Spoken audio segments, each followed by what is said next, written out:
Social media पर सरकार की नीतियों का विश्लेषण, सरकार के कामकाज का आकलन, उसके परफॉर्मेंस की रिपोर्ट कार्ड, इन सब से उकता कर एक केंद्रीय मंत्री ने एक ग्रुप ऑफ मिनिस्टर्स की बैठक में सुझाव दिया कि जो लोग सरकार के खिलाफ लिख रहे, फेक न्यूज फैला रहे, उनको न्यूट्रलाइज करने के लिए हमारे पास एक स्ट्रैटेजी होनी चाहिए। न्यूट्रलाइज करने के लिए बड़ा कड़ा शब्द है, क्या मायने हैं इसके, क्या मायने होते हैं, क्या मायने निकाले जाते हैं, बताऊंगा बाद में। इन मंत्री का नाम भी बताऊंगा। अब देखिए, फेक न्यूज फैलाने के आरोप दरअसल बीजेपी की आईटी सेल पर लगते रहे हैं। उसी बीजेपी सरकार के मंत्री फेक न्यूज पर छाती पीट रहे। उसी बैठक में एक दूसरी मंत्री ने कहा कि हमें यानी सरकार को ऐसे 50 नेगेटिव और 50 पॉजिटिव इन्फ्लुएंसर्स की पहचान करनी चाहिए, उनके काम को ट्रैक करना चाहिए। पॉजिटिव इन्फ्लुएंसर्स तो समझ में आता है, सरकार को अपनी छवि सुधारनी है। नेगेटिव इन्फ्लुएंसर्स समझ रहे ना आप? मैं समझ गया, देशद्रोही टाइप के। बताऊंगा कौन थे ये दोनों केंद्रीय मंत्री और क्या थी इनकी मंशा इन सुझावों के पीछे, क्योंकि इन मंत्रियों ने यह सुझाव बाकायदा एक ग्रुप ऑफ मिनिस्टर्स की बैठक में दिया। कम्युनिकेशन को लेकर बनी इस ग्रुप ऑफ मिनिस्टर्स में रविशंकर प्रसाद, स्मृति ईरानी, विदेश मंत्री जयशंकर समेत 5 केंद्रीय मंत्री और अनुराग ठाकुर समेत बाबुल सुप्रियो समेत 4 राज्य मंत्री थे। इस मंत्रियों के समूह की संरचना इसलिए की गई ताकि सोशल मीडिया पर लगाम लगाने के लिए एक रोड मैप तैयार किया जा सके। ये बैठकें पिछले साल जून जुलाई के महीनों में हुई, जब कोरोना और माइग्रेशन को लेकर सरकार को काफी बैड पब्लिसिटी मिल रही थी और सरकार की छवि बिगड़ रही थी। इस बैठक में पत्रकार का सुझाव था कि सरकार समर्थक और सरकार से सवाल पूछने वाले पत्रकारों की कलर कोडिंग होनी चाहिए।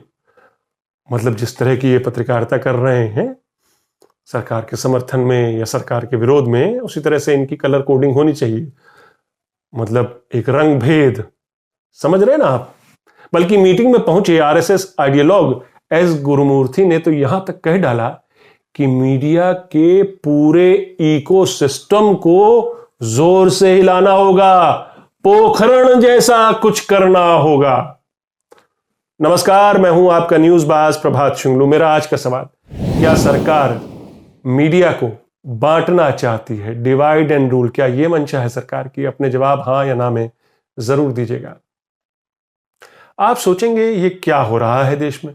मैं तो बस इतना ही कहूंगा कि देश बदल रहा है और लोकतंत्र को सत्तावाद या ऑथोरिटेरियनिज्म में बदलने के यज्ञ का हवन कुंड तैयार हो चुका है और इसमें एक एक करके लोकतंत्र के स्तंभों, उसको जिंदा रखने वाले संस्थानों की आहुति दी जा रही है। जाहिर है असली मीडिया जो अब धीरे धीरे सोशल मीडिया और डिजिटल प्लेटफॉर्म पर अपनी उपस्थिति दर्ज कर चुका है, उसे अब कई कुर्बानियों और आहुति के लिए तैयार रहना पड़ेगा।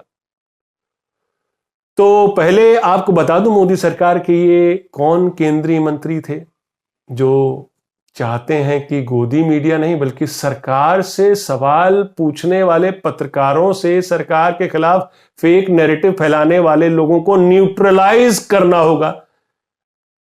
इन मंत्री का नाम है मुख्तार अब्बास नकवी। न्यूट्रलाइज बहुत कड़ा शब्द है और यह शब्द दरअसल जंग या दुश्मन का खात्मा करने के संदर्भ में ही इस्तेमाल होता है अमूमन। अंग्रेजी का शब्द है। तो क्या पत्रकारों से जंग छेड़ने का इरादा है? क्या पत्रकार देश के दुश्मन हैं? क्या लोकतंत्र के चौथे स्तंभ को जिंदा रखने की पत्रकारों को सजा दी जाएगी? क्या सवाल पूछने की सजा दी जाएगी? और फिर कौन सा नैरेटिव फेक है या नहीं, यह कौन तय करेगा? यह भी सरकार तय करेगी। जाहिर तौर पर जो सरकार की छवि में 4 चांद लगाए, जो सरकारी प्रोपेगेंडा है वो सच है और जो सच है उसे फेक नैरेटिव बताकर उसके खिलाफ सेडिशन का मुकदमा या फिर कोई सरकारी एजेंसी की छापेमारी।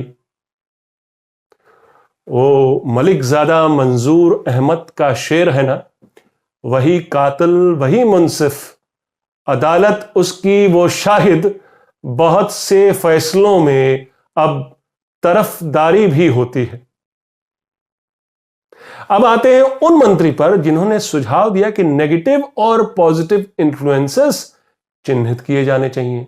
यह सुझाव केंद्रीय मंत्री स्मृति ईरानी की तरफ से आया और कार्बन मैगजीन की रिपोर्ट माने तो इस पर सरकार ने अमल शुरू भी कर दिया और सूचना प्रसारण मंत्रालय के इलेक्ट्रॉनिक मीडिया मॉनिटरिंग सेंटर को यह काम सौंपा जा चुका है। यह बीजेपी की आईटी सेल नहीं करेगी, यह मिनिस्ट्री ऑफ आईएनबी की इलेक्ट्रॉनिक मीडिया मॉनिटरिंग सेंटर करेगी। पार्टी की काम जो ट्रोल आर्मी करती थी अब वो सरकार के तंत्र करेंगे। मेरा सवाल इस पे है कि भाई इन लोगों के साथ क्या करिएगा? अगर वो नेगेटिव लोगों को आप इन्फ्लुएंसर्स को ट्रैक करिएगा तो उनके साथ क्या किया जाएगा? नेगेटिव इन्फ्लुएंसर्स यानी सरकार की नीतियों में नुक्स निकालने वाले, सरकार को कटघरे में खड़ा करने वाले, सरकार से सवाल पूछने वाले। तो इनसे कैसे निपटा जाए? तो ये बात उठी कि भाई इन तक भी अपनी पहुंच बढ़ाई जाए, दरवाजे खोले जाएं, हमारी बात इन तक पहुंचे। और पॉजिटिव इन्फ्लुएंसेस को भी एक काम सौंपा गया कि वो नेगेटिव इन्फ्लुएंसेस से इन स्टोरीज को लेकर जो सरकार फेक नैरेटिव मानती है नेगेटिव इन्फ्लुएंसेस की स्टोरी को, उन स्टोरीज का भी खंडन करवाए पॉजिटिव इन्फ्लुएंसेस से। यानी पत्रकारों और मीडिया के बीच में एक दीवार खड़ी करने की कोशिश है पॉजिटिव और negative influences. Information technology and law minister Ravishankar Prasad परेशान थे कि वो क्या खामियां रह गई कि सरकार online web portals, the wire, the scroll जैसे मीडिया संस्थानों में तक अपनी बात नहीं पहुंचा पा रही। साफ है कि सरकार ने वो प्लेटफॉर्म, ऑनलाइन न्यूज प्लेटफॉर्म्स चिन्हित कर लिए हैं जो सरकार से सवाल पूछते रहते हैं, या वो वेब पोर्टल्स जो कि सरकार के प्रोपेगेंडा मशीनरी में अब तक शामिल नहीं हुए। यह माना जा रहा है कि सरकार ने हाल ही में जो ओटीटी स्ट्रीमिंग प्लेटफॉर्म्स और सोशल मीडिया को रेगुलेट करने के लिए जो नई गाइडलाइंस जारी की हैं वो इसी रोड मैप का हिस्सा है जो कि जून जुलाई की इन बैठकों में तय हुआ। इन मीटिंगों के एक्शन पॉइंट्स को लेकर अभी दिसंबर के महीने में हिंदुस्तान टाइम्स ने लिखा, फिर कार्बन मैगजीन ने भी लिखा और अब ये तमाम वेब पोर्टल्स पे ये खबर छप चुकी है। मीटिंग में शामिल बीजेपी के राज्यसभा सांसद स्वपन दास गुप्ता का मानना था कि सोशल मीडिया इसलिए मोदी विरोध कर रहा क्योंकि सत्ता में आने के बाद मोदी ने मीडिया के उन दिग्गजों को घास नहीं डाली, यानी मीडिया के उन दिग्गजों को घास नहीं डाली, उनके बिना मोदी चुनाव जीते, सत्ता में आए और इनको पूछा नहीं और खुद सोशल मीडिया पर लोगों से रूबरू थे। तो जनाब स्वपन दास गुप्ता जी, आप खुद मान रहे सोशल मीडिया ने मोदी को बनाया, तो फिर उसी सोशल मीडिया पर अब नकेल क्यों कसी जा रही? क्या इसलिए कि वही सोशल मीडिया अब मोदी से पलटकर सवाल पूछ रहा? बैठक में प्रसार भारती के पूर्व चेयरमैन ए सूर्यप्रकाश भी थे। उनका गुस्सा सूडो सेक्युलरिस्ट के खिलाफ था क्योंकि उन्हें दरकिनार किया गया है, इसलिए वो जो है एक तरह से मोदी सरकार के खिलाफ लिख रहे हैं। तो सूर्यप्रकाश का सुझाव था कि सरकार के पास ताकत है इन लोगों को कंट्रोल करने की और वो ताकत इस्तेमाल की जानी चाहिए।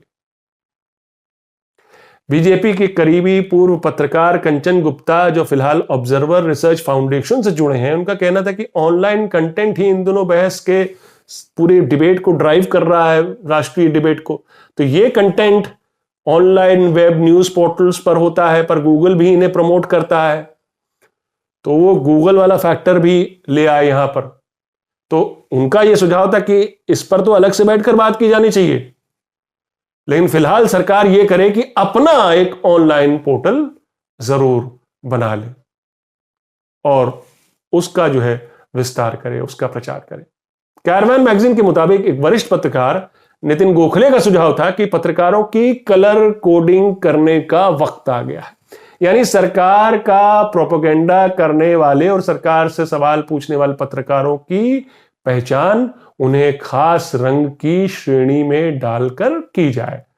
न्यूट्रल पत्रकार के लिए हरा, विरोधी पत्रकार के लिए काला और सरकार समर्थक यानी मोदी समर्थक पत्रकारों के लिए सफेद रंग। कुछ ऐसी होनी चाहिए कलर कोडिंग, ये सुझाव था उनका। हालांकि ट्विटर पर वो इस बात से मुकर गए हैं, उन्होंने कहा कि वो जिसने भी ये रिपोर्ट छापी है वो उसके खिलाफ लीगल कार्रवाई करेंगे। लेकिन मिनट्स ऑफ द मीटिंग छापी है द वायर में, नितिन गोखले की बात का सुझाव जो है वो रखते हुए सामने, उसके एविडेंस को रखते हुए सामने। समझ रहे हैं ना आप? जो पत्रकार सरकार को जब तक कटघरे में खड़ा करते रहते हैं, सवाल पूछते रहते हैं, जिनके खिलाफ आए दिन आपराधिक मुकदमे ठोके जा रहे हैं या फिर उनके घर और ऑफिस पर एनफोर्समेंट डायरेक्टरेट के छापे पड़ रहे हैं,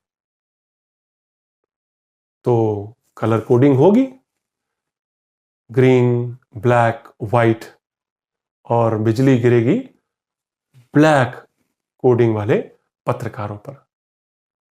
सोचता हूं अगर ये कलर कोडिंग हुई तो क्या सड़कों पर ऐसे पत्रकारों को सजा दी जाएगी? वो जा रहा है ब्लैक पत्रकार, काला पत्रकार।